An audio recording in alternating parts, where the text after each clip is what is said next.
ഇന്ദ്രിയങ്ങളിലോ അവയ്ക്ക് വേണ്ടുന്ന ഭോഗങ്ങളിലോ വ്യാപരിക്കുന്നില്ല. പ്രകൃതേഹി ഗുണസമ്മൂഢാഃ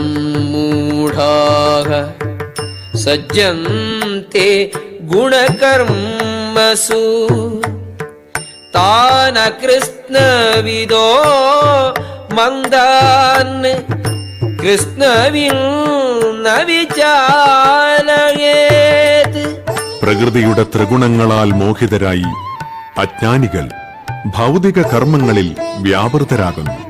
തന്മൂലം അവയിൽ ആസക്തരാവുകയും ചെയ്യുന്നു. അറിവില്ലായ്മ കൊണ്ട് അധമമായ പ്രവൃത്തികളിൽ ഏർപ്പെട്ടിരിക്കുന്ന അവരെ അഭിജ്ഞന്മാർ വിക്ഷുബ്ധരാക്കരുത്.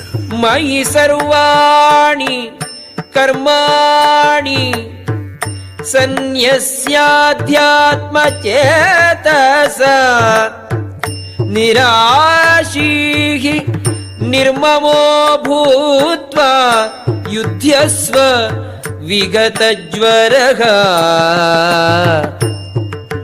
അതുകൊണ്ട് അല്ലയോ അർജുന, നിന്റെ കർമ്മങ്ങളെല്ലാം എനിക്കായി അർപ്പിച്ചുകൊണ്ട് എന്നെക്കുറിച്ചുള്ള പൂർണ്ണ ജ്ഞാനത്തോടെ ലാഭേച്ഛയോ ഉടമസ്ഥാവകാശ ബോധമോ അലസതയോ കൂടാതെ യുദ്ധം ചെയ്യൂ. യേമേ മതം ഇദം നിത്യം അനുതിഷ്ഠന്തി മാനവാഃ ശ്രദ്ധാവന്തോ ന സൂയന്തോ മുച്യന്തെ തേപി കർമ്മഭിഃ. എന്റെ ആജ്ഞാനുസാരം സ്വകർമ്മങ്ങൾ നിർവഹിക്കുകയും അസൂയ കൂടാതെ വിശ്വാസപൂർവം ഈ ഉപദേശങ്ങൾ അനുസരിക്കുകയും ചെയ്യുന്നവർ കർമ്മഫലങ്ങളുടെ കുടുക്കിൽ നിന്ന് മോചനം നേടുന്നു. യേ ത്വേതദഭ്യസൂയന്തോ നാനുതിഷ്ഠന്തി മേ മതം സർവജ്ഞാന വിമൂഢാംസ്താൻ വിദ്ധി നഷ്ടാന ചേതസഃ. അസൂയാലുക്കളായി എന്റെ ഉപദേശങ്ങളെ അവഗണിക്കുകയും അനുസരിക്കാതിരിക്കുകയും ചെയ്യുന്നവരെ ഒട്ടുമറിവില്ലാത്തവരും മൂഢരുമായി കണക്കാക്കണം. പൂർണ്ണത നേടുന്നതിനുള്ള അവരുടെ യത്നങ്ങൾ വിഫലമാക്കപ്പെടുകയും ചെയ്യുന്നു. സദൃശം ചേഷ്ടതി സ്വസ്യാഃ പ്രകൃതേഃ ജ്ഞാനവാനപി പ്രകൃതിം യാന്തി ഭൂതാനി നിഗ്രഹഃ കിം കരിഷ്യതി. തന്റെ പ്രകൃതിക്ക് അനുയോജ്യമായി തന്നെയാണ് ജ്ഞാനിയും പ്രവർത്തിക്കുന്നത്. ത്രിഗുണങ്ങളിൽ നിന്നാർജിച്ച സ്വഭാവത്തിനനുസരിച്ച് എല്ലാവരും പ്രവർത്തിക്കുന്നു. നിഗ്രഹം കൊണ്ട് എന്ത് പ്രയോജനം? ഇന്ദ്രിയസ്യേന്ദ്രിയസ്യാർത്ഥേ രാഗദ്വേഷൗ വ്യവസ്ഥിതൗ തയോർന വശമാഗച്ഛേത്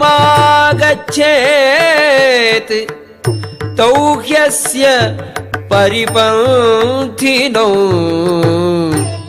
ഇന്ദ്രിയ സംബന്ധികളായ വിഷയങ്ങളോടുള്ള ആസക്തിയും വിരക്തിയും നിയന്ത്രിക്കുന്നതിന് ചില തത്വങ്ങളുണ്ട്. ഒരാൾ ഈ ആസക്തി വിരക്തികളുടെ അധീനതയിലാവാൻ പാടില്ല. എന്തുകൊണ്ടെന്നാൽ ആത്മസാക്ഷാത്കാരത്തിന്റെ പാതയിലെ വിലങ്ങുതടികളാണവ. ശ്രേയാൻ സ്വധർമ്മോ വിഗുണഃ പരധർമാത് സ്വനുഷ്ഠിതാത് സ്വധർമ്മേ നിധനം ശ്രേയഃ പരധർമ്മോ ഭയാവഹഃ. തെറ്റോടുകൂടിയാണെങ്കിൽ പോലും തനിക്ക് വിധിക്കപ്പെട്ടിട്ടുള്ള ചുമതലകൾ നിറവേറ്റുകയാണ് അന്യരുടെ കർത്തവ്യങ്ങൾ ഭംഗിയായി നിർവഹിക്കുന്നതിനേക്കാൾ നല്ലത്. സ്വകൃത്യനിർവഹണത്തിൽ നാശം സംഭവിക്കുന്നതും മറ്റുള്ളവരുടെ കർമ്മം ചെയ്യുന്നതിനേക്കാൾ ശ്രേയസ്കരം തന്നെ. അന്യരുടെ വഴി സ്വീകരിക്കുന്നത് ആപൽക്കരമാണ്. അർജുനോ ഉവാച അഥ കേന പ്രയുക്തോയം പാപം ചരതി പൂരുഷഃ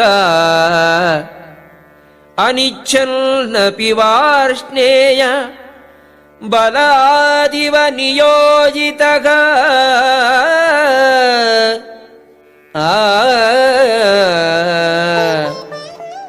അർജുനൻ പറഞ്ഞു, വാർഷണേയ, ഏതിനാലാണ് ഒരാൾ തനിക്കിഷ്ടമില്ലെങ്കിൽ പോലും ബലാൽക്കാരേണ എന്ന പോലെ പാപം ചെയ്യാൻ പ്രേരിതനാകുന്നത്?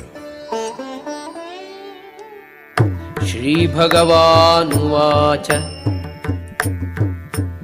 കാമയേഷ ക്രോധയേഷ രജോ ഗുണസമുദ്ഭവഃ മഹാശനോ മഹാപാപ്മാ വിദ്യേനമിഹ വൈരിണം. ശ്രീ ഭഗവാൻ പറഞ്ഞു, അല്ലയോ അർജുന, രജോ ഗുണവുമായുള്ള സമ്പർക്കത്തിൽ നിന്നുണ്ടായതും പിന്നീട് ക്രോധമായി തീരുന്നതുമായ കാമമാണ് ഇങ്ങനെ പ്രേരിപ്പിക്കുന്നത്. എല്ലാം നശിപ്പിക്കുന്ന ഈ മഹാപാപമാണ് ഇഹലോകത്തിലെ ശത്രു. ധൂമേനാവ്രിയതേ വഹ്നിഃ യഥാദർശോ മലേന ച യഥോൽബേനാവൃതോ ഗർഭഃ തഥാ തേനേദമാവൃതം. പുക തീയിനെ എന്ന പോലെയും പൊടി കണ്ണാടി എന്ന പോലെയും ഗർഭാശയം ഭ്രൂണത്തെ എന്ന പോലെയും ജീവാത്മാവിനെ വ്യത്യസ്തമായ അളവുകളിലുള്ള കാമം ആവരണം ചെയ്തിരിക്കുന്നു. ആവൃതം ജ്ഞാനമേതേന ജ്ഞാനിനോ നിത്യവൈരിണ കാമരൂപേണ കൗന്തേയ ദുഷ്പൂരേണ അനലേന ച.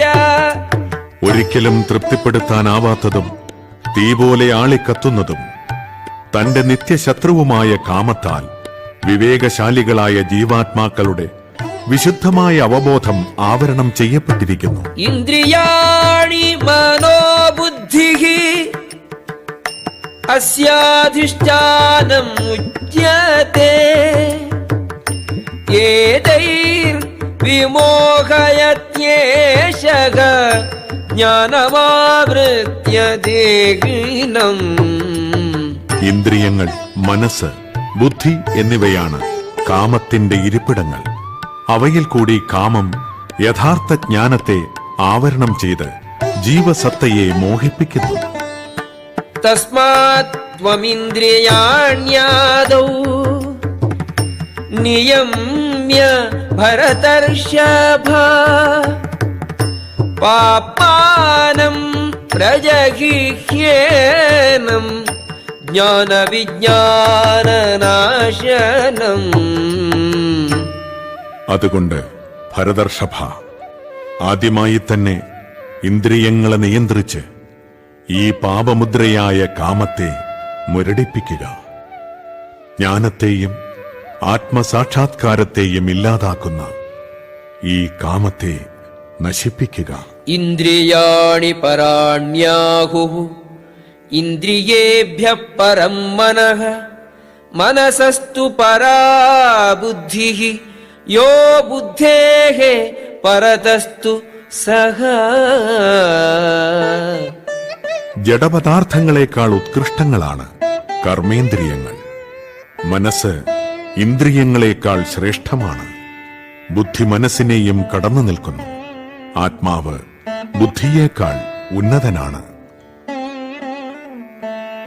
ഏവം ബുദ്ധേഃ പരം ബുദ്ധ്വാ സംസ്തഭ്യാത്മാനം ആത്മനാ ജഹി ശത്രും മഹാബാഹോ കാമരൂപം ദുരാസദം.